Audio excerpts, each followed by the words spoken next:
et par rapport au pays ya maloba na ye moko na ba acte na ye apozaki na ba propos na ye politique ya alobaki ya konier ba souffrance du peuple congolais. Ça a beaucoup énervé les gens et beaucoup de Congolais ont appelé la préfecture de Nanterre. Plus de 120 000 signatures. Donc babilo kana nyoso bank si l'état wana ya côté kuna. Donc arrêté préfectorial et beti bango Covid. Donc ça babilo mususu il faut comprendre rango moeto que ne besoin na muzindo ezate. Mais lelo natali bandeko no mususu ba combattant ba comme beta CT pour na ba artiste au bazara en Europe ba na quartier la te au Kofia Sala abimisa que ba beta super jongate na bandeko comme neti comme maneti ba réunion n'habite sur comédie pays que ba Suzuki ba Mboshi li passe to pesi mbote ba bandeko bazaki mo belo ba accompagner ki ba CNL bazaki mo trop na bandeko ba accompagner Kofi Olomide pour na événement ne ba ko comme sous mabe vraiment kombango yango moni hermo bandeko ba ko comprendre binoti parce que au mona bo combattre tout le monde na mbala moko et ce qui ba mission ba utaka kongo ba Kofi bandeko po fana na bango awa et comme so no ba beta souti ba jonga parce que ba kene ko accompagner Kofi Olomide quand même ba za père na bango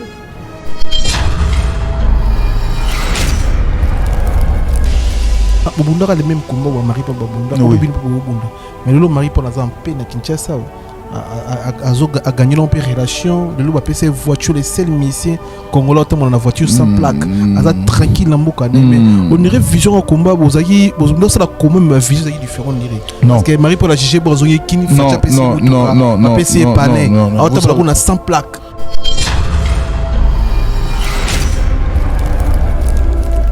Je le connais pas. Parce que tout le monde a Laurent Sokoko a commencé à faire une émission pour nous télémila. Alors, à mon côté, les musiques mais allez-y vérifier est-ce qu'il y a Congolais d'origine congolais parce que Laurent Sokoko passera vie à passer vie na en Angola.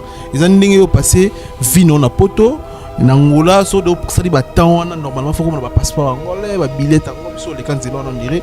Est-ce que Aza congolais tout Aza angolais mais éviter nous vous êtes d'accord na né toujours comme écho au niveau de tête d'affiche que nous va combattre. Je connais pas, je l'ai jamais vu et on n'a jamais parlé et combat n'a pas ça en et combat n'a pas combat peuple la souffrance du peuple il y en a pas trop bah dire à mon âge où il va soutenir na ba action na ba action bateau il faut poser des questions à ces gens qui chutent les noms de ces messieurs. Je n'ai jamais cité son nom et je ne citerai pas le nom de qui que ce soit dans mon combat parce que c'est un combat du peuple et la souffrance du peuple. Donc Ngaï Batoumoussou, s'il est congolais, il a le droit de parler de son pays. Personne ne va l'empêcher.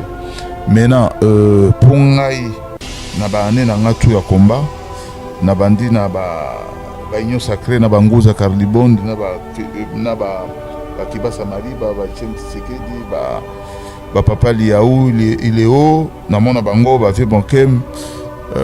Na koki ko pesa mutu place wana te.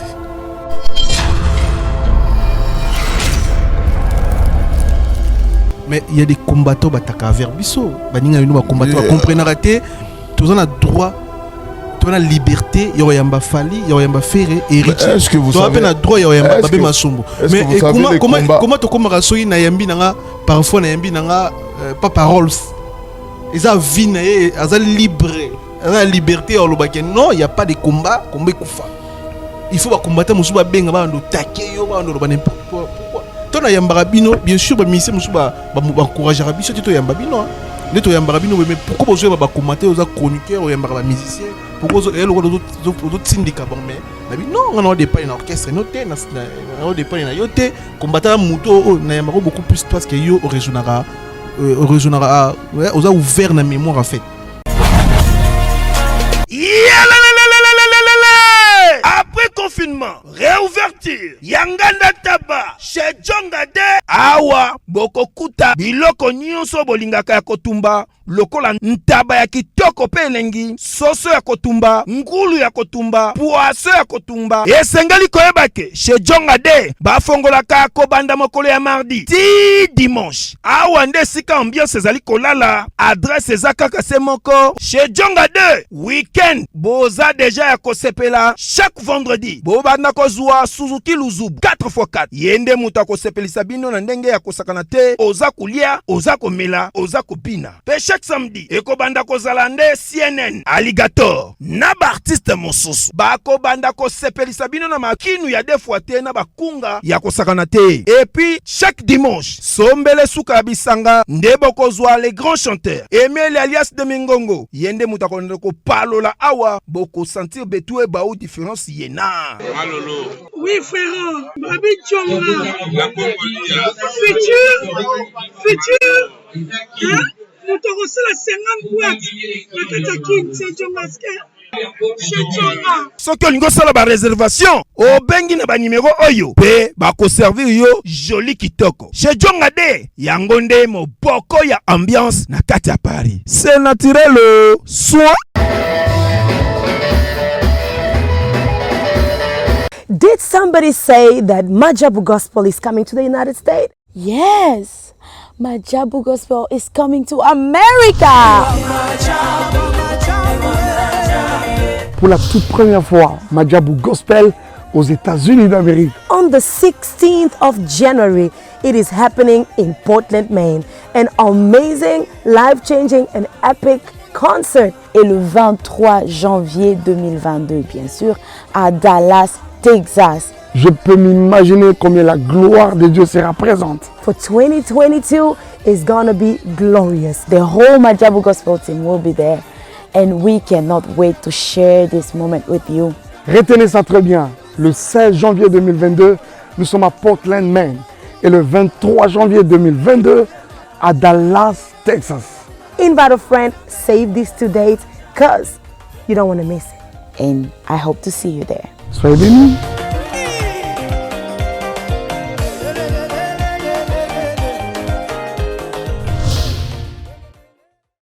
Suivez Elengi à Congo pour avoir toutes les informations concernant l'actualité congolaise.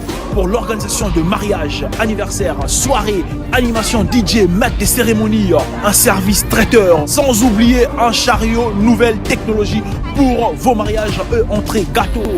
Pour plus d'infos, contactez Elengi à Congo TV. Subscribe Elengi à Congo. Na Elengi à Congo TV. Toko diembe la biso tout. Toko diembe la biso nyonso. Toko diembe la biso nyonso.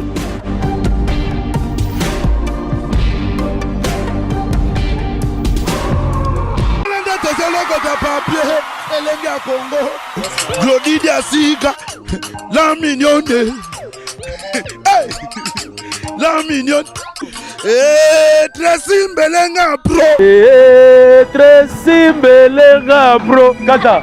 Bonjour fidèles internautes, soyez le bienvenu sur Kin Connexion Paris, émission encore diffusée par plusieurs chaînes, partagée par plusieurs pages Facebook, YouTube Saibino et Zanzoko. Donc merci de ma partenaire tout merci et surtout na Congo Révolution, il y a Michel Kombe Aigle, merci na Congo 10, il y a Zidane Fikula, merci na Elengi ya Congo, Tracy Mbelenga, merci na Congo Promo Shera Fingindo, merci Bissomo Tona sur la vérité, tu sais bien tout ça tout ça qui une connexion pour promouvoir l'artiste mais à même moment ceux congolais ton décoisant un message très important à la communauté tout ça dispo pour nabi même pour la rabiso soit na poso les cas puis c'est confiance yaka message nous ils ont peine capter message non et ils ont capter na monde merci de bandiko tout battre la rabiso nous bandiko partager biso sans toi vraiment merci nous bandiko bazo conseiller bazo motiver biso bazo encourager biso vraiment merci ça vient du cœur depuis ça ibino so nous ça la mariage fête anniversaire conférence de presse on a pour sa qualité à vidéo Michel Kombe Aigle Zawana vous pouvez biso confiance pour bien biso to chobino en contact na Michel Kombe Aigle réalisateur professionnel na communauté congolaise à la diaspora na poto donc vous pouvez confiance au salut nous sala kitoko merci na Evan Tumba na Vex vient ngai patron na 400 Vex ningotika ngai merci na Jimmy Chimanga Porte des Chapelles merci na Louis Mato na Salon Mato na Belgique na Vex plutôt na Matonge Salon Mato na Matonge merci na Yagi Baina colonisateur de la SAP monté à Ma Sylvie Baina na Raza Italie Vinanga Douve Moine et puis Maman Philibetine Samba moi aussi à Docteur Samba Boni Babé Masombo. Merci Ndeko santé ça moi bien ça va moi bien nous autres n'ingana non par la grâce de Dieu autour n'ingana boni n'ana le toujours par la grâce de Dieu santé ça bien yango na pamboli déjà émission na bino na ndenge boyambi biso nzambe apesa biso bwanya ya kosolola malamu pe molimo mosantu ezala na kati na biso po discussion ezala mingi te compréhension ezala voilà yango pe biso osala to tchaka invité à l'aise merci aux des fois to yamba merci surtout la opportunité nyonso pesaka biso à chaque fois to bengi ozaka dispo pour na ko expliquer makambo etali mboka na baye balingaka makambo ya mboka et puis na bakongolo bananaka biso na kinto talama na A+T143 to pesi ba na kin pe moto bazolanda biso bien aux des fois vraiment encore une fois de plus merci beaucoup to bandi na to la ba sujet belé photo so na mukolo lelo mais to lingi to fona non livre na makambo etali ba combattant lingi to ba expliquer biso oza combattant kati ba combattant za nani combattant faza na ndenge. Merci. Combattant, c'est un état d'esprit. Résistance, c'est un état d'esprit. Ce n'est pas une qualification. Ce n'est pas une qualification que tous les rangs de diplôme ou bien ils ont la catégorie morobo. Non. État d'esprit, où tu as déjà dès naissance, il faut la résistance ou résistante. Il faut il y a des choses qui se passent à la maison parfois. Ezali ko déranger bato mususu mais il y a des familles qui bazaka makamna bango na kati ya famille mais il faut moi na moko pe abima pour ayeba ko dissoudre masolo wana ya kati ya famille soko zaka na esprit wana déjà na kati ya libota na yo ya ko défendre bayo bazana parole te na kati ya libota na yo déjà c'est la résistance c'est ça là où est né la résistance le patriotisme et combattantisme vous comprenez ceux qui ont se proclamer combattant ceux qui ont état d'âme état d'esprit cela veut dire aux ana yo kaka molokinzela lobi okotika na yo okoti na domaine mususu. Moi j'ai vu beaucoup de gens qui se proclamaient combattants, résistants, patriotes mais jusqu'aujourd'hui les autres ils ont pris d'autres chemins. Comme ça depuis Bayebana, comme vedette, tout ça. Mais ils ont oublié que départ na bango, ils avaient la résistance et patriotisme et combattisme. Yango babandela ki me babungi nzela parce que basi Bayebana ki. Ils étaient pas des combattants. Combattants, azali mutu oyo, azali ko résister à tout moment, restera toujours combattant pour l'intérêt général du peuple surtout. Et puis combattant ceux qui ont expliqué biso pour na bien na lingala eza bato ba telemelaka bato bazonyo ko bato donc eza bato yo balingi injustice te et bon sur injustice on était ici parfois injustice na mokili sila raté muto ndo sala azaki juste était parfois azaki sous parfois na pouvoir on peut continuer kaka non écoute le problème du combat ou le problème à pays à chaque fois au ressentir donc côté moko par exemple l'autre ça par exemple justice c'est comme na Congo mais côté moko boyomona économie bazo ibara il faut to bimara na nzela to lobati c'est ça qu'on appelle la résistance. Congolais a retiré la combattant pour la vie. Congolais a la combattant pour la vie. Le résistant restera toujours résistant pour la vie. Même un président de la République, il arrive à la présidence de la République. S'il est résistant, il restera toujours. Vous avez vu M. Laurent Désiré Kabila. Il était résistant. Il est devenu président de la République, toujours résistant. Il a changé d'autres domaines, mais a comme résisté contre la communauté internationale. Vous avez vu, non? Alors, même aujourd'hui, Babin devient président de la République, je vais être toujours résistant. Dans le domaine Moussous, par exemple, la communauté internationale, non, ils ont raté, nous sommes quand même chez nous. Non. Tu en as besoin bon, on a bien parce que nous, on travaille pour tout est capable de pour nous boire au défi sabiso pour besoin bon et belé. N'a pas résisté là, on a tout pas bien en résistance.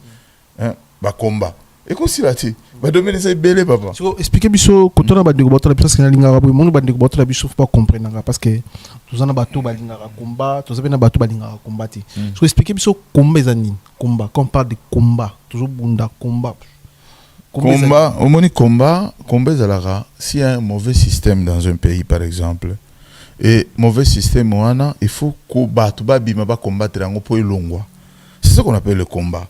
Mais ceux qui toujours continuent toujours na kotambola kaka kibudi et vous avez malamu te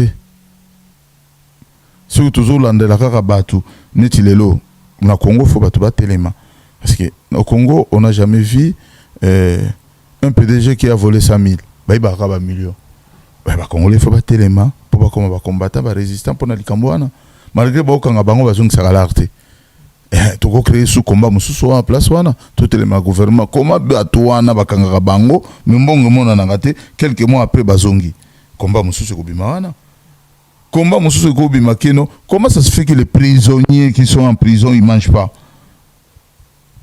baza batu malgré sont condamnés il faut les donner à manger combat ça na ba casque belé et na makambo belé. Donc c'est ça qu'on appelle la résistance. C'est ça, mais idéologie au bino bo c'est là na poto il y a combat, mais quelque part tout le monde a appelé bino bo télé ba mauvaise art ko to koloba ba to basala mabe ba nyoko la batu ba betara batu ba fait souffrir peuple, mais l'autre part bino ba combattre tout le monde aime sur un événement ba concert, la réalité concert a fallu tout le monde ba combattre ba menacer population qui est côté dans concert.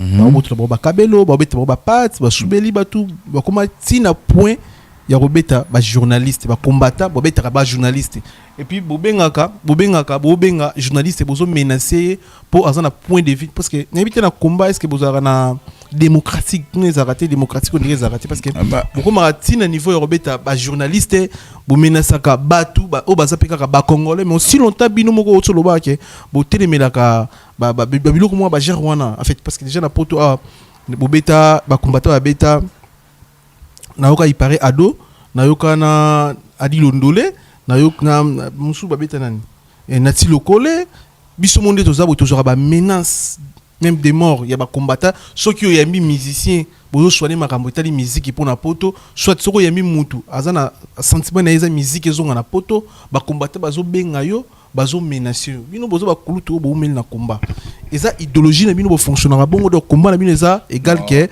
bo menacer bo menacer pouvoir en place et puis bo beti mutu aza pour musique on a moni que vous avez un problème sérieux na makambo na peut-être tout ça qui menacer mais au début que tant que tout ça ba appel patriotique pour na makambo ba ya combat tu yeb ça ba congolais qui fait attention et tel jour ba combattant ba ozala na affrontement na batu on est clair non par exemple le makambo bandoul maintenant au moni biso netinga na l'équipe na comme se multiplier en santé na cause la partout mais il y a pas que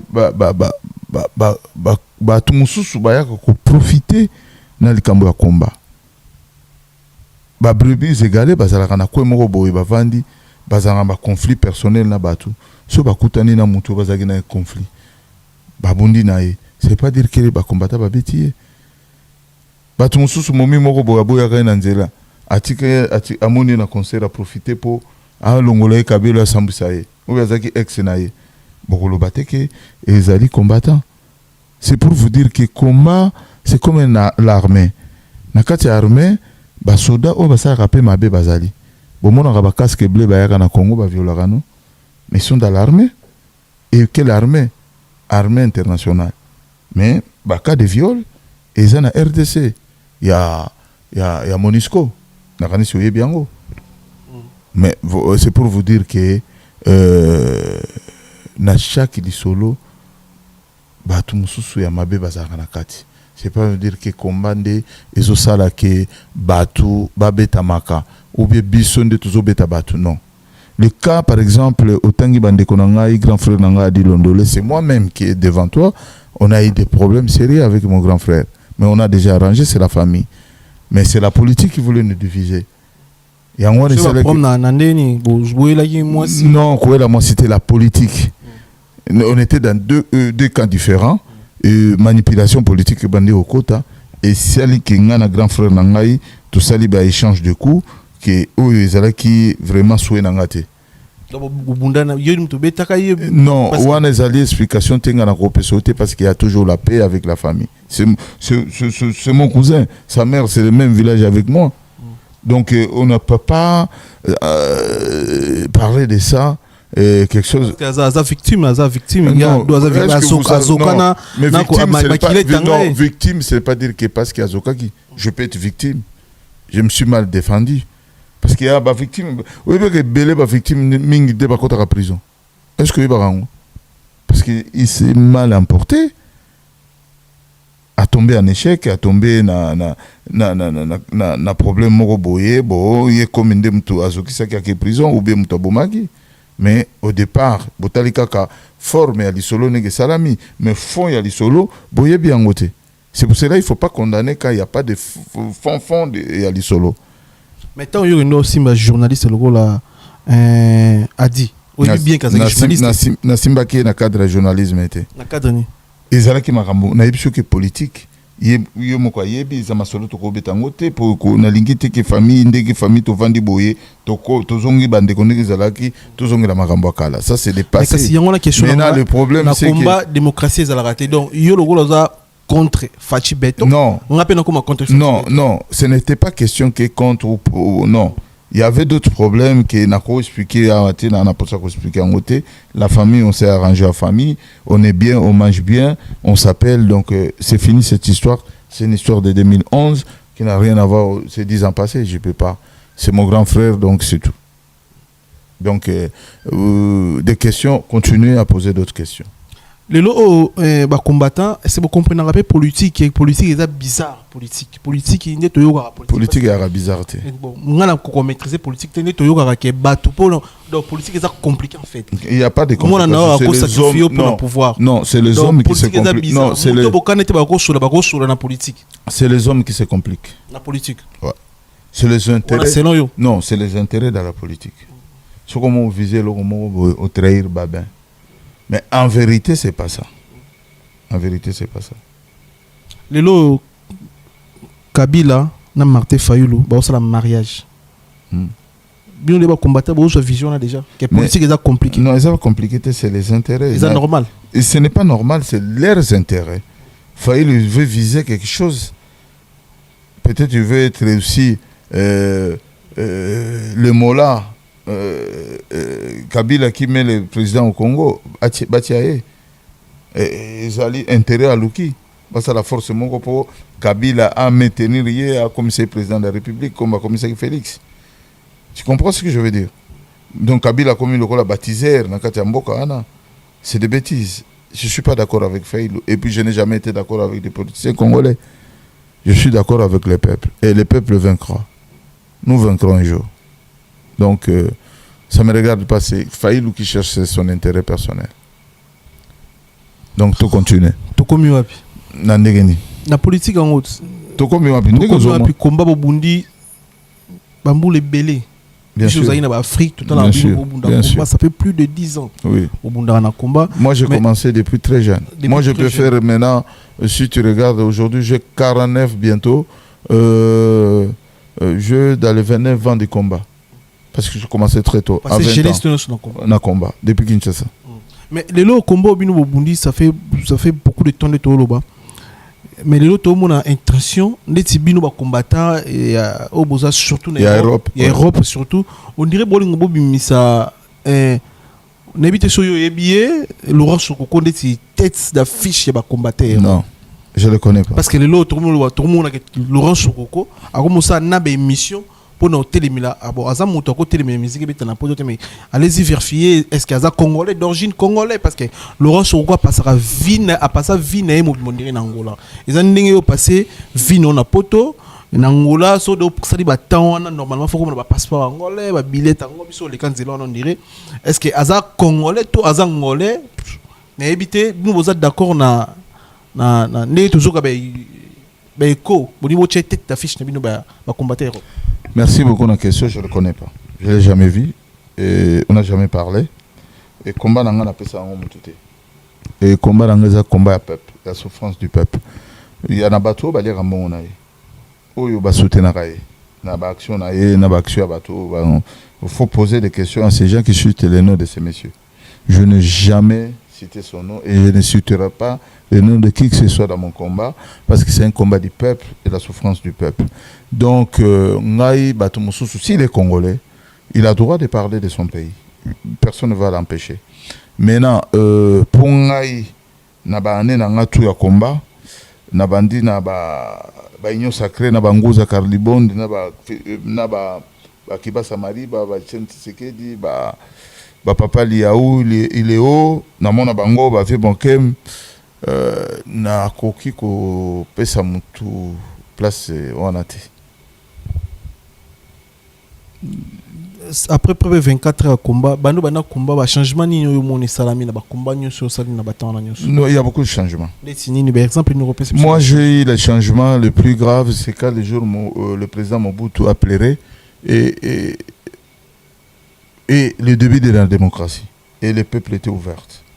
On sentit le bateau s'épanouir. Ça c'est un changement. Le 24 avril 1992, je crois. Le début de la démocratie. J'ai vaincu ça. Le maréchal, il était encelé. Il a fait un discours, il a pleuré. Le multipartisme a commencé ce jour-là. J'étais au salon, chez moi, à la maison. Je regardais. Et je vis le peuple congolais s'épanouir. Et le jour qu'il changea de sous, c'est le jour qu'on a voté M. Etienne Tshisekedi comme premier ministre n'a parlé du peuple. Je vis les gens. Mais moi-même, je suis sorti avec la voiture de la maison, à Obeta-Baklasopi, boulevard Mobim, sans savoir que c'est quoi la démocratie. Tout le monde était content. Il y a beaucoup de changements. Et jusqu'à aujourd'hui, changement à Makassi de Sous-Zali, les jours au jour, les peuples congolais sont devenus patriotiques. Comme Kolingambo Kanabango, même yo ozali musicien chroniqueur non journaliste chroniqueur à musique, tu invites quand même les gens comme nous. C'est amour patriotique et yango tindi yo ki anabenga pe ba un certain combattant qui résonne un peu bien par rapport et tout cela makambo mboka na émission nanga. C'est ezali loko moko Kolingambo non. Ah voilà, c'est un changement. Et il y aura toujours beaucoup de changements encore le jour au jour. Na combat bochaka presse wapi. Presse, journaliste, presse, on dirait que vous avez une place. Non, vous avez une grande place. Vous avez une grande place. S'il vous plaît, c'est question. Parce que ceux qui ont commis les lots awa, c'est grâce à vous. Mais il y a des combattants qui ont verbiso. Il y a des combattants qui comprennent raté. Tous on a droit. Tu as la liberté, il y a un fali, il y a un ferré, héritier. Est-ce que vous savez le droit, il y a un babé masumbo. Mais comment tu commences à na yambi nanga parfois na yambi nanga pas paroles. Ils ont vie na ils ont libre, ils ont la liberté au lobake. Non, il y a pas de combat, combat kufa. Il faut combattre musuba benga ba ndo taquer yo ba ndo ba n'importe quoi. Pourquoi? Toi na yamba rabino, bien sûr ba misi musuba ba encourager rabino, tu to yamba bino. Mais pourquoi vous avez commenté aux chroniqueurs ou aux musiciens? Pourquoi vous avez d'autres syndicats? Mais non, on a des pas un orchestre, on a des pas un yoté. Combattant Mouto, on a beaucoup plus parce que yo régionara, on a ouvert la mémoire en fait. On prend tout ça dans une émission, on sent que vous comprendre tout ça. Non, non, il y a finga, bêtises, ne va combattre ça non, parce que tout se comprend entre nous. Mais vous avez un baba combattant mon sous-souté, et mon bengangate. Mais tout comme on a niveau moroté, mon bisou la posa, ta bossa la marche, presse payé. On a pena binon, président Paul Moupassoula, Anel Kaba Fosset, Ngai, je m'excuse, bah jazz, tout trama, comme ça, et puis tout pensa information. Mais tout comme on banga quoi approcher. Bino va combattre parce que boza trop nabiso ba journaliste. Non. Je vous invite. Je crois si Zamba Sali, Tozala réunion il y a préparation, il y a beaucoup de choses. Entre nous, on doit se parler. Et tant qu'on se parler, il y aura aussi conférence de presse. Parce que moi, je demande un peu la paix au peuple congolais. Il est temps de Dieu. Il est temps de paix. Tout le monde solo là, tout tendance, tout. Et vendre dans le placement auto et nini to lingi ko sala lobby pour l'intérêt général en boka.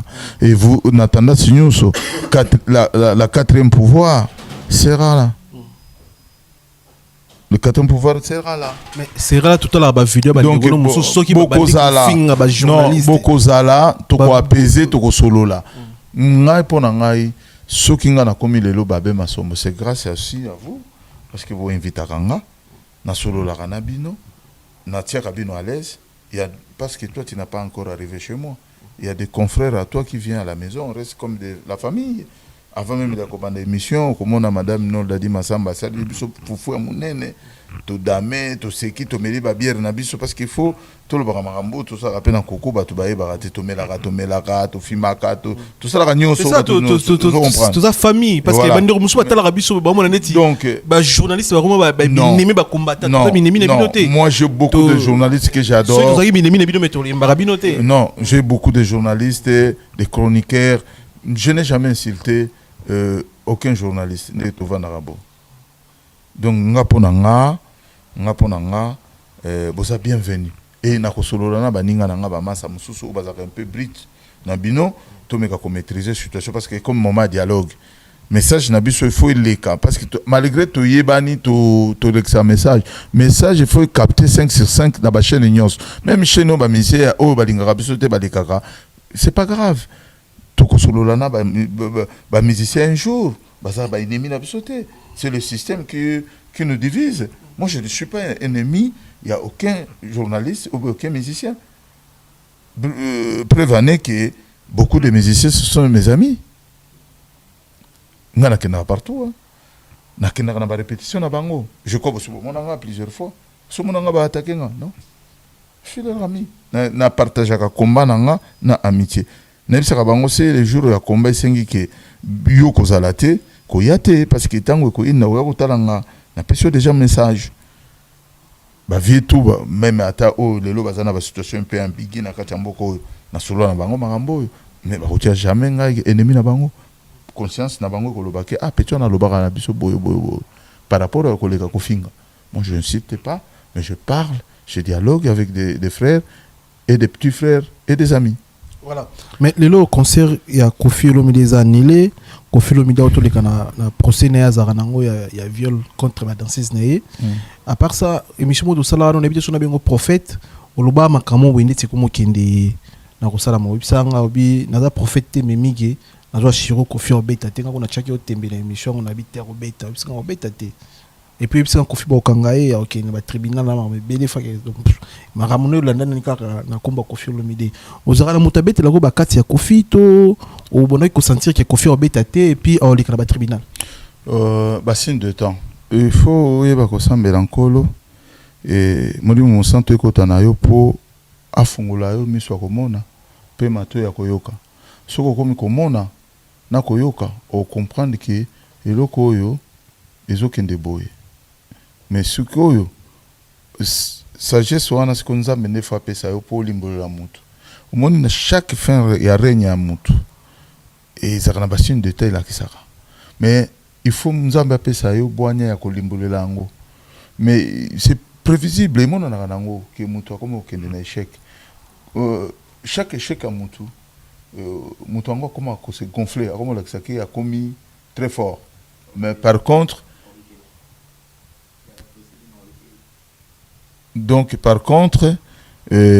ok donc et comme ça moto orgueil c'est signe de temps ce que na ba dictateur tout ba le kana monde to bandi na dictateur a monene Afrique le maréchal Mobutu na ba signe de temps et banda ko la ki sa fin de règne naie mais ba fin de règne naie azomi wango lokola ba victoire mais à un certain moment à quoi moi quand il est parti de Kanchach vers Guado, on a fait un règne naïe. J'étais dans le boulevard, dans l'immeuble ruine avec mes amis Kade Katumbwe, et juste contact Kamitatu, Nazaki na Godens, tout ça qui n'a petit nanga DJ Frank, tout ça qui n'a Bango, Christian Bukinga, Nazaki na moi Batubele, Bachelemi, Douglas, na Eddie Ekete, na Moni, voiture à maréchal de Mousine Eleki. Beti maboko mais ba mona ki signe de tante ngana balu ki nebisi bango mais via kimiti bato ba sekinga ke bado banini te via kimi botala ba signe de temps depuis na botama na mona na cortège à maréchal Yas et memi ba valise mais bato ba remarquer que lo kwana te ba moni ba voiture ya kitoko ba jeep mais na sima ba Yas ils ont même ba voiture et ba valise. Je me suis dit, le vieux est parti. Mais 2 jours après, le vieux il s'est retrouvé au Togo, Maroc. Il y a un signe de temps. Mais pas Kofi, signe de temps, différence dans les années. Limbouli sont bien nés au Limbouli. Donc, signe de temps, il y a Kofi et Monanaki déjà. Au moni, tant que le kin a télé, le lobby, on nie et loko batutu ba yebiango. Oh, batuni ba kufaka. Tant que le kin a télé, parce que les gens ont beaucoup de faire ça la rangote. Ba arrogance moko télé mi lokola rambo comme boudé bato na obeta banini comme il faut tala siko télé na miso yanga na yote tala siko na miso ya kati on ressentir que non le mec il est devenu ayebi makamba comme ko kende na suka succès bien na suka ya kufa non na suka makambo belé je ne suis pas dit pour na limbolo la nyonso mais na suka makambo na ye okomona ke les vieux va commencer à enfaner. Le succès ils ont kendara après un certain moment et qu'on s'éteindre après ba maladie ko banda. Mais Kofi Olomide Zubozi pa lobaka lokwa yo que ton âme repose en paix bokunja. Zubozi aloba pika makambo lokwa yo ndo loba Kofi komi na suka Kofi kala mingi te kutokufa Kofi komi na suka mais 5 ans passés en banda ko toujours boza tika biso Kofi azara toujours na actualité non ça ba succès na suka ya mutu au moni quand la personne il a mutu mutu ba azara nzambe mais suka ya mutu quand mutu asali 40 ans de succès botala ba succès ba forme ba succès na ye na ndenge zo kendele ezo la kisake non akomo kende na suka na ye na ke contraire kutu na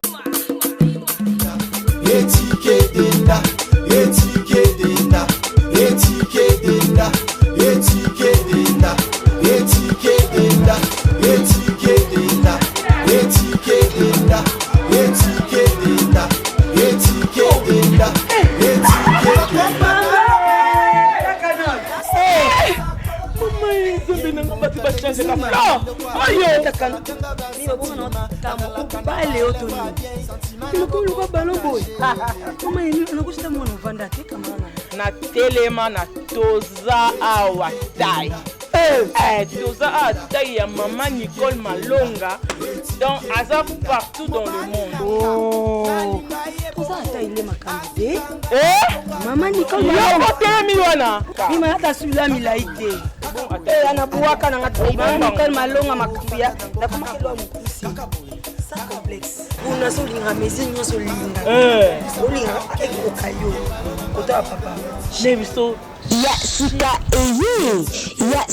Eyi. Avec la nouvelle formule de la pommade Toza Awatai, une pommade à 100% satisfaction, une pommade à base de plantes naturelles, et là pour vous satisfaire bien sûr le femme, et là pour vous mettre en valeur, pour vos agrandissements de fesses, seins, mollets et hanches, la pommade Toza Awatai est là pour vous satisfaire. Et les hommes, on ne vous a pas bien sûr oublié, la pommade Toza Awa est là pour vos agrandissements et allongements de pénis. Nous sommes sur www.tozaawatai.com et le numéro des contacts 06 05 50 23 18 06 05 50 23 18. Soyez les bienvenus. Lelo Kofi aza na âge na Afrique aza premier artiste africain na âge na osala ba featuring na ba Nino na ba featuring na ba Naza na bana okutu donc bana wana ba oboyo pesa ba master ya génération na bango chance non c'est ça pesa na Kofi Olomide non c'est ça qu'on appelle que le vieux dans sa tête il est encore jeune il se rabaisse aux petits il exploite les petits ce n'est pas dire que non parce que balingaraye parce que bana wana nyonso babima la musique à Kofi parce que maman na bango na batata na bango bana oyoka Kofi maintenant le problème à Kofi c'est quoi aza ko émerger bangote featuring ya iko so succès a petit wana ya Mino sala déjà di solo na ye azalaka déjà Mino ceux qui vie wana zaki bien à cause la featuring nanga peut-être na succès musique asala Karine Mokonzi non, c'est quoi Karine Mokonzi akenda mais abunga sala ko tuna Karine mais ko aza mutu pamba mais sala na ka même kofi asali na abungisa omona te ba petit na to sala ba fitiringi ba kitaka omoni ba petit onga na mema est-ce que ba bango abotami na commanderie na créer na bango ba petit wana omona ka wana na tambula na bango na sombela bango ba kebab bana na nga mais lelo succès ezalaki naza zate mais kofi asala ezalaka ne to connaissance te mais kofi asala ba featuring ba fali yango na yebisaka ba fali mais fali toujours na yebisaka vie kofi na 2008 achimé non yo ko exploiter subana ote ponga na ka combattre benza résister à solo na vanda benza na sala vie yo le kisi image ezali ba Diego ba na ngoma kambono yebiso ba yebi même via yebi on a des fois ba caméra pour ça caméra yo ko sona kofi bongo te oh mais yebi pe vino mais na lobby hein sans caméra bino de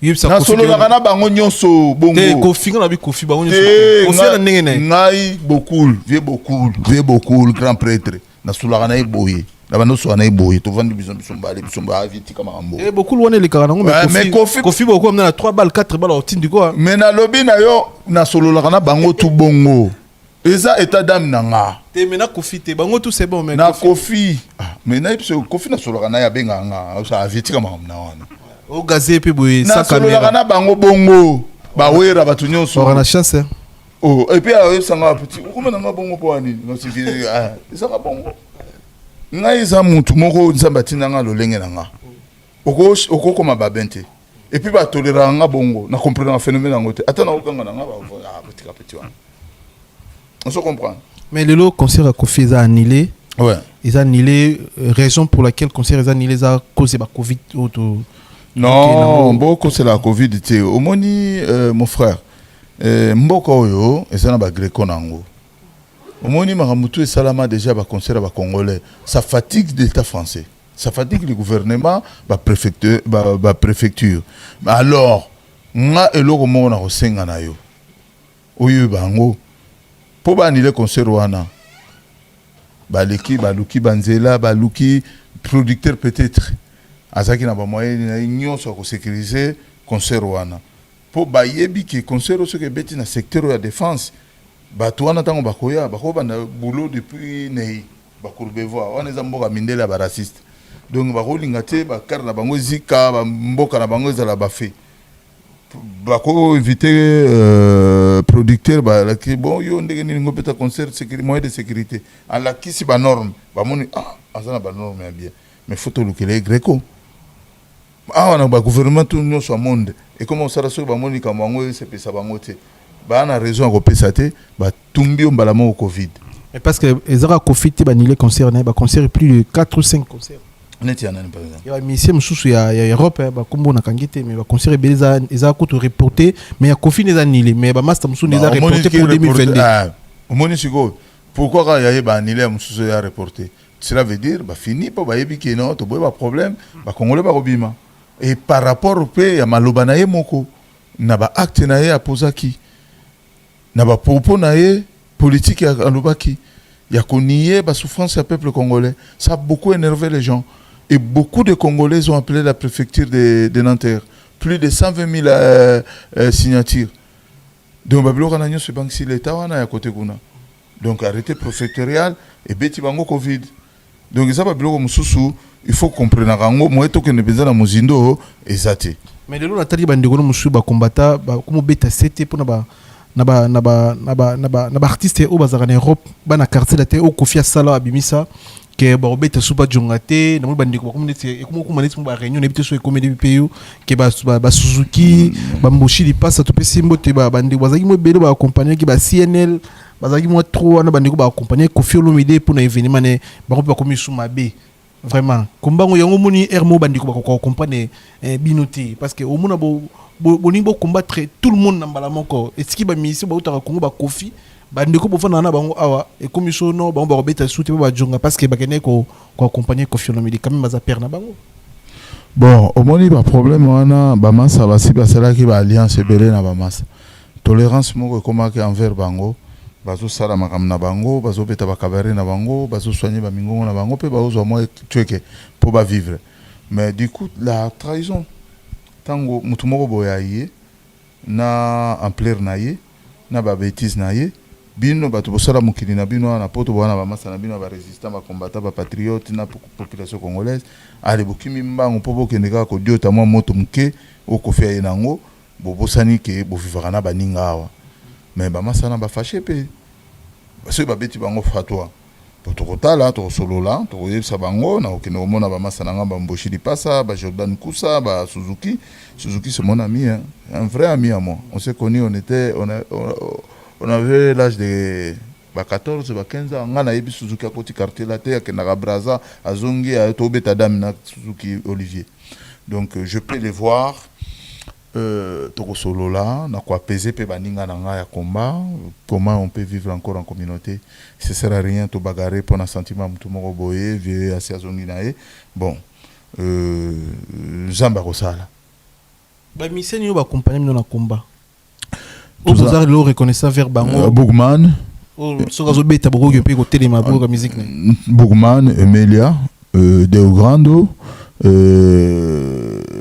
Masananga Jordan Kusa Kusaskin donc yé tuzaranaye Mboshili Passa tuzaranaye moi ebele Bamo ebele donc vieux Marie-Paul après trier kuta bunda na kisasa ye to kontaka na combat kuta potote pour les grands prêteurs iskaba vie bunda le même combat wa Marie-Paul babunda ko bin po bunda mais le Marie-Paul azam pe na Kinshasa a gagné l'empire relation le loup a passé voiture les seuls musiciens congolais dans la voiture sans plaque aza tranquille en boka mais on dirait vision au combat bozaki bozo ça la quand même vision est différent on dirait parce que Marie pour la jugé bozongi kini facha PC non PC pané autant on a sans plaque vous savez combat Marie Paul était très noble et même si moi je voulais être président si j'étais président de la République à l'époque, Kobete Lechen Tshisekedi wa Mulumba concert na meeting nae beaucoup des artistes babanda olingate. C'est le seul musicien artiste congolais qui a rejoint le peuple. Marie-Paul, ça va récompenser quand même tous ça gentil. Pourquoi tu oses jaloux nae? Il a risqué. Moi je savais là où Marie-Paul dormait. Tango azaki na keba na gouvernement et politique kanambe. Azola na ba tante ya baoni to benga naka na ba vekulu to Gérard Bonga to yebi ke vie Marie-Paul azate l'endroit lelo si ba évacuation ya Monisco et bimisi Marie-Paul libanda si nga moko na poto na yamba Marie-Paul azobisa ba masombo est-ce que vraiment na ko tambola na ona château ba robeta ngata lobi Marie-Paul to leka batandela peza maputa château rouge ba otambisa na général Babin comprendre ba ampleur wana. Donc, Moutouana Soba PC Biloko, on a quand même félicitations. Je suis pas jaloux. Moi, j'ai mon temps. J'ai tout le temps pour vivre dans mon pays. Parce que le Moutouza président, Aza parmi nous, Aza qui combattant le quoi. Aza qui combattant. Félix Satigala, combattant à moi, un politicien. Puis, papa n'a même un parti politique. Il y a IDP, c'est secrétaire général, secrétaire général adjoint chargé des affaires étrangères. Yo, tu sais que le monde a début combattant ça, Moutou a télémélara. Petit peuple non dénoncé Kabila combien de fois non quand il avait dénoncé ou parlé il faisait la politique quand on dit tu crées un parti donc tu cherches ta part et moi je suis résistant combattant je ne cherche pas ma part je n'ai pas encore créé un parti politique pour bénéficier de l'intérêt à Congo non. Les politiciens vont créer leur part dans leur parti politique pour vivre. C'est ça la différence avec un résistant combattant qui se finance toute seule. C'est quoi cette différence de l'eau quand tu es sur la Marie pour la zone qui est à l'aise? La différence entre Raïs, Joseph Kabila dans un pouvoir, dans le lot Fachi Béton dans le pouvoir. Et c'est la différence que ça des beaux monde dans la différence c'est un côté mais et en a l'autre mot na que na minute hein les gens ils sont plus à l'aise il y a ko circulation na Congo parce que Félix il évite des problèmes c'est un civil il n'a pas besoin de pression un civil ne connaît pas les pressions il n'a pas besoin de ça atiki bato libre bafingaka ye basalaka tout c'est ça la seule chose qui a mis na Congo, liberté d'expression et de circulation. C'est bien beau, c'est bien. Mais le reste c'est pas combattant musuna kine bazalaka na bango depuis kala parce que combat ko aussi là té barosi mukendi batika là ba combattant bakufa pour presser ko aussi la raté ata dictature andege nini omona ka bato moko boye bakobima kaka yo on peut vous le rappeler le so zongi les kine bakokanga par exemple bakokanga ngai parce que bakokanga ngai parce que na combattant bakokanga ngai parce que na kotaka série moko boye na armée bakobimsanga déserteur. Ça fait longtemps déjà, plus de 30 ans. Mais oui, non. Combien de présidents va changer? Non.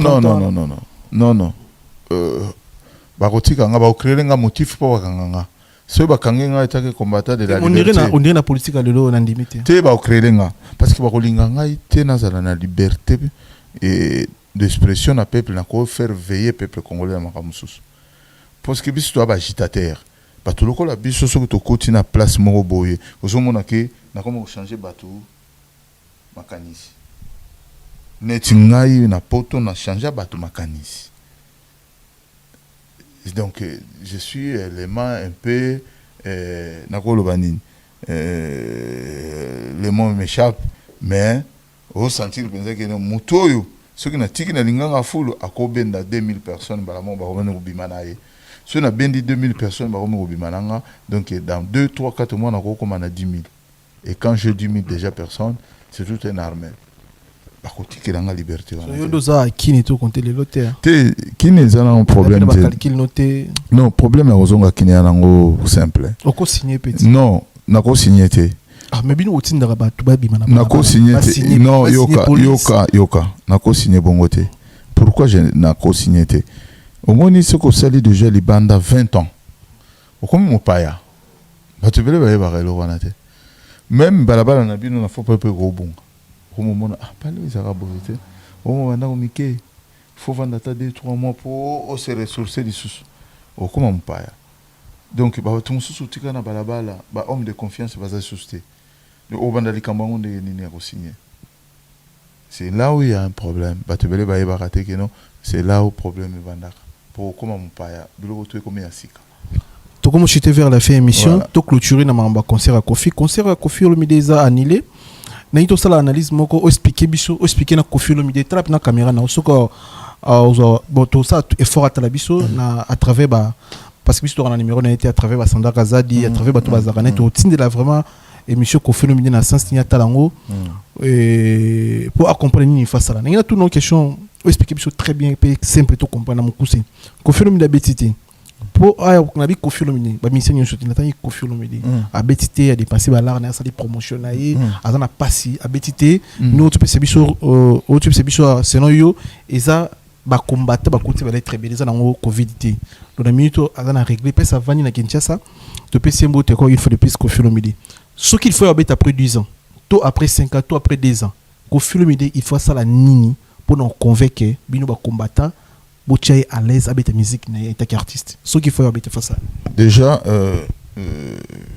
na ko souhaiter na courage na makambo ya azo sibir na minute parce que ça na makambo très vraiment étouffé vinaye poto kende na makambo ba concert et ça nango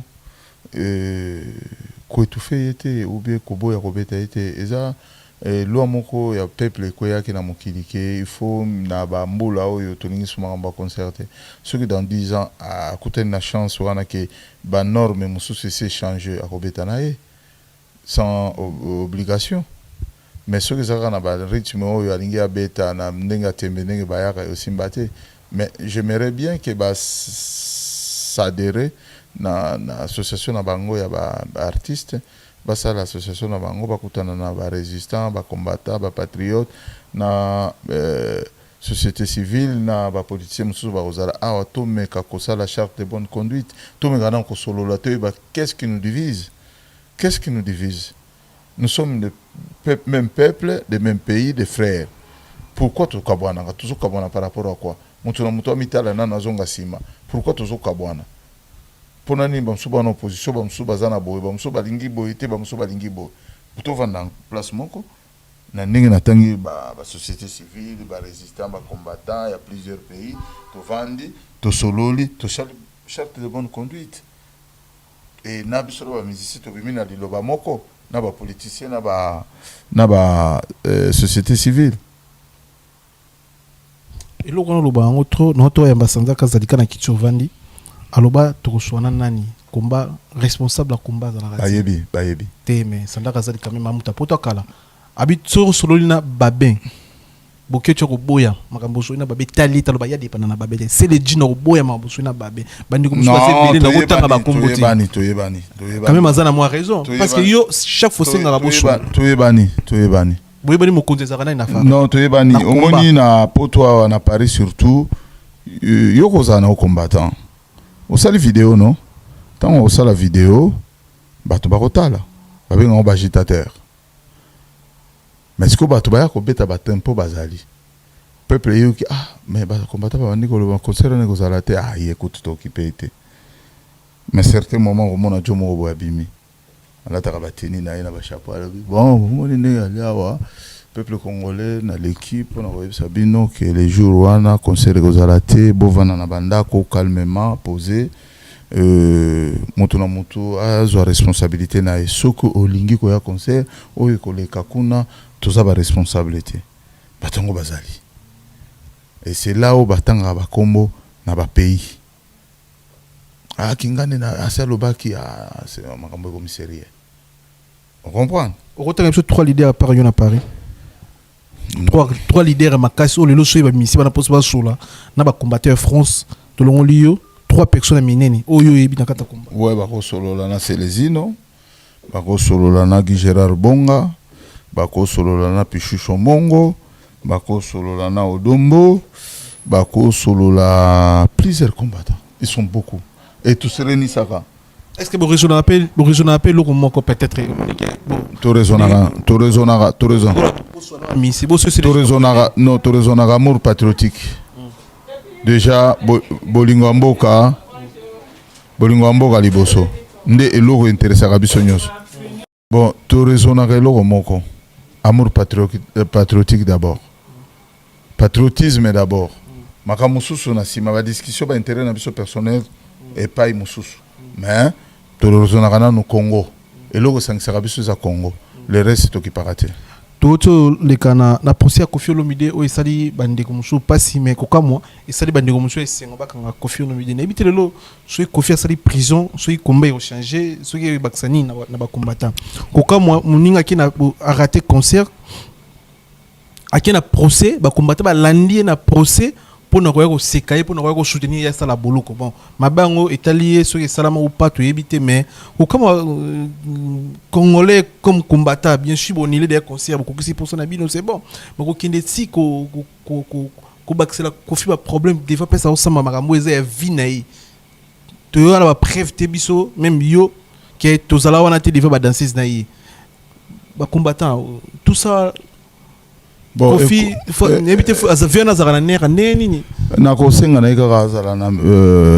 mémoire d'éléphant.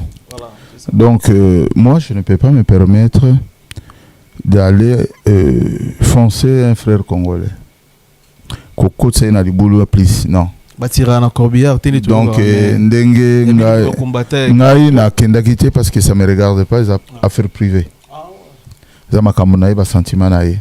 Mais ba sentiment ngo bimili banda parce que tozangi koyokana omoni affaire il fallait que pa bimali banda ezaki affaire moko mokili bango ezaki affaire ya kosolo na kata libota mabe na mabe bimaka libanda te mais boy bango pe grand frère azaka mutu makasi omoni makambo nga na bango banda kala depuis vieux Johnny koza na poto il y avait des négociations avec des familles là ba muso ba osenga ba son ba grand là ba fo ba la répondre à Koffi mais baki yanke kaka ko boya si ba bimisi yango libanda jokezali kamoko ya peuple congolais ka to étouffer yango to solo na kata libota mais ko kende ko seka obi ko chola na liwa moninga obi passe ya moninga nga na kota makambo na te moi mon combat c'est la République démocratique du Congo ndenge na suka ki na concert ya Koffi to lingi des ordres te to lingi étouffement te na makambo mboka na suki wana on ezaki ba sentiment ya Kofi na ba danseuse na ye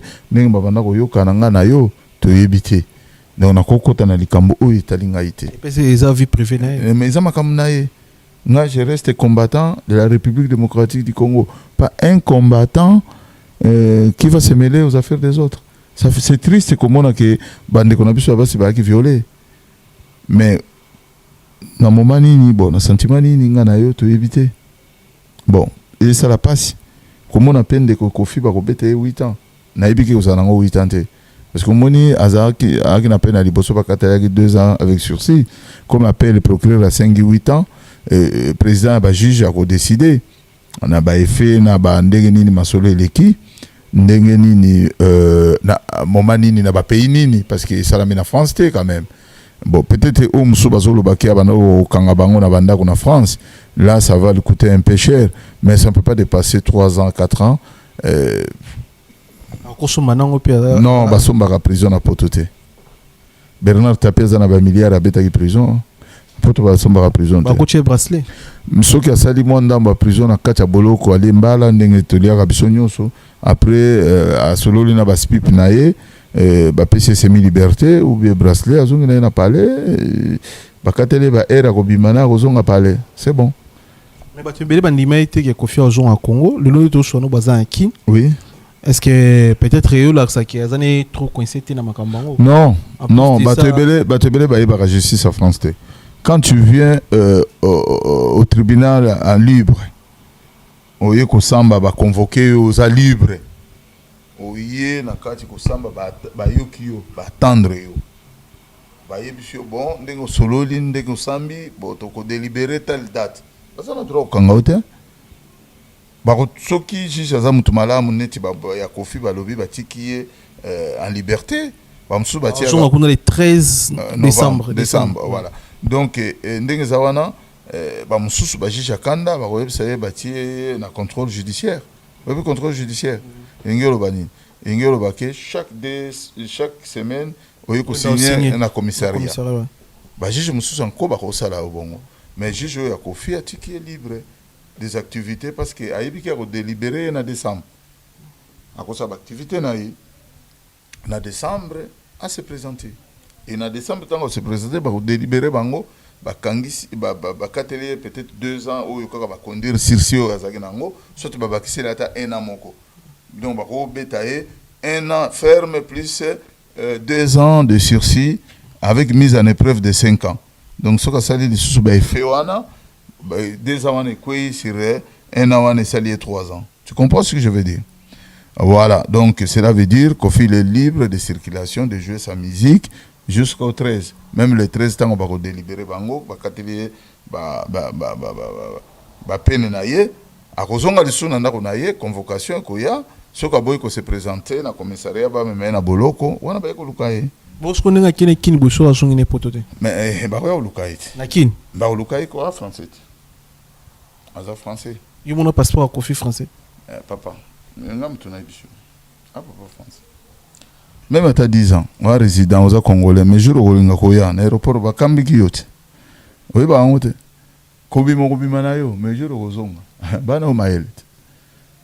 Papa, biso kindara ba libanda ba Europa na tango ba ozonga ba ibiki mutoya mutaba problème ba tikinga na libanda ba ninga to baleki. Ba te ba bengi kuna ndenge ni tulia habité nkolo tulia. Mboko ya kindoki. Oba. Quand moi Oslo a pas mon petit tour, moi Espagne tour, tant que qui t'as un aéroport, va y venir pour t'abambeba, va bengi, yo ya kana kuto, deni ni muto et tout le monde a utilisé banda, qui m'a quitté, autre qui m'a quitté, petit kaya singa qui droit bima, un peu gâté papa. Dès qu'on est, au moins garde du nord dès qu'on est gala, bah film marabino tout bas photo, est-ce que y va? Tout ça lini. Ça beaucoup, dès que tambula,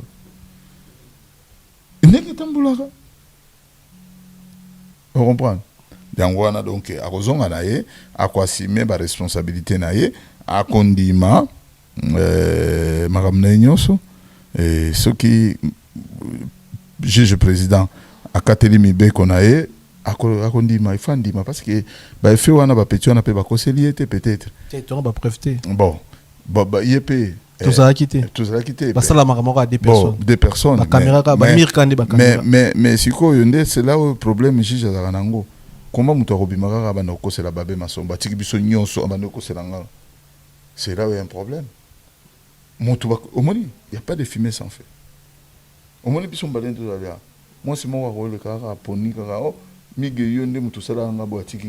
veut dire quelque part, il y avait quelque chose. Mais tu es le coup de pèse, non, Gréco, bon, na moni, tu n'as ngote, mais na souhaité grand frère bon séjour na kin, bon, makamuna na yese silaki, makamuyanga na vie silaki, zaki makambo concert, le reste, moi, ça, kawiriko.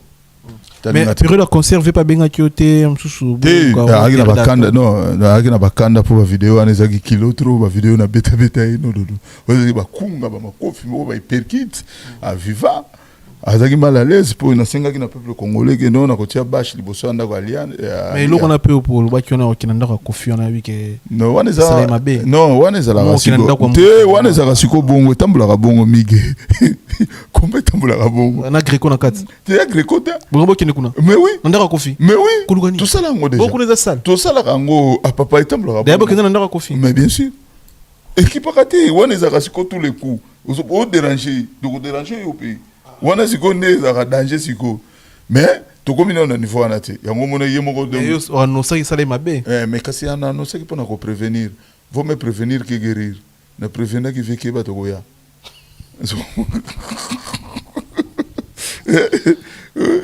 prévenir que guérir yo ningini na ke ngana prétendre na via samborabo na betse déjà kungi yemoko comprendre so na tie sum tu makasi ba betse ba goela kana pale.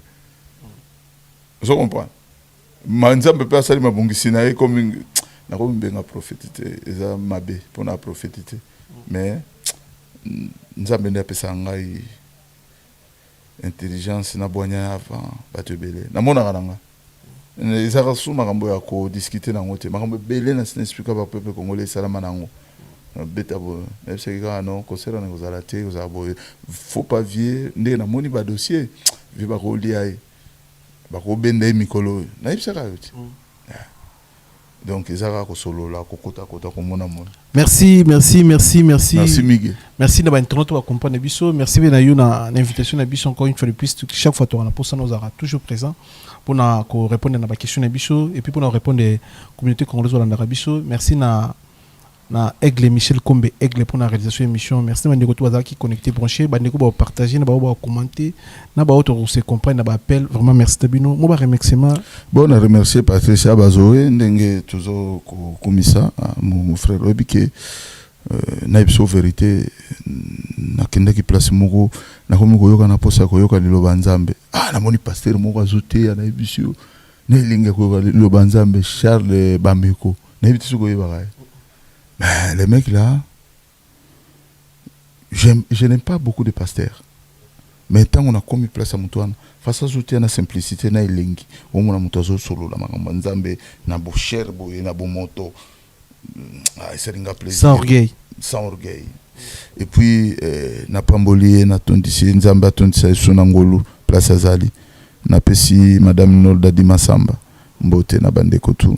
Na pesi Michel Kombe Aigle na pesi Pirpeti nanga yemo wa miyebi Pirpeti nanga donc ndinga zawana zana krei na pesi mbote Fisto Kabangu Monsieur Gucci na masananga colonel lieutenant colonel Mobo ye mtasunga nga mingi donc na kotanga kombonete donc les hommes à l'ombre Zakin azarawa zigoyo soko umuntu kanga musique ana batu mususu ba wana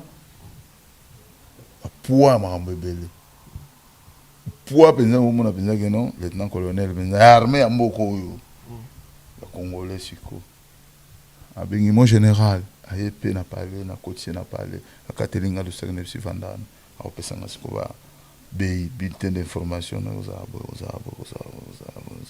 soka si mon général moi je m'en vais mutoyela nga bateli a colonel na mboka mais abine na Europe ba considérer binoté nandeni. Est-ce que vous avez appelé moi considération de combattants? Mais non, nous sommes considérés. Non, nous sommes considérés, nous sommes des opposants officiels, farouches de l'État bananière du Congo. Donc, merci Topesi. Merci. Thierry Finiti, atala rayo linga woming na reine. Thierry Finiti. Massa na reine, massa pire petit mu fini ko poto. Topesi mo de Thierry Finiti. Ouais, daibi. Na na terrain na bango reine na basema nzete kuna yamba nga vrai. Topesi de tumbo to la biso, on est ensemble ça. Ouais, général Guimanoka, général Vermeil, Pichu Chomongo, Kulutugi Gérard, Bandeko Bokechu na mboka na Belgique, sans béton, passer Placide, combattant Toyo Kana, Tovanda Tosolo, la biso na biso moko combattant, pour to même message à peine na libota na biso Congo. Toko so na kaswa na kati wapi, mais faut qu'il me kota ngolu ya Nzambe kota. Omoni ba ne to kota. Eza ba ne ya Nzambe et singa batu ba Congolais ba sambela mingi pour tokende moi liboso. Je vous remercie. Merci Evan Tumba dans 4 vexe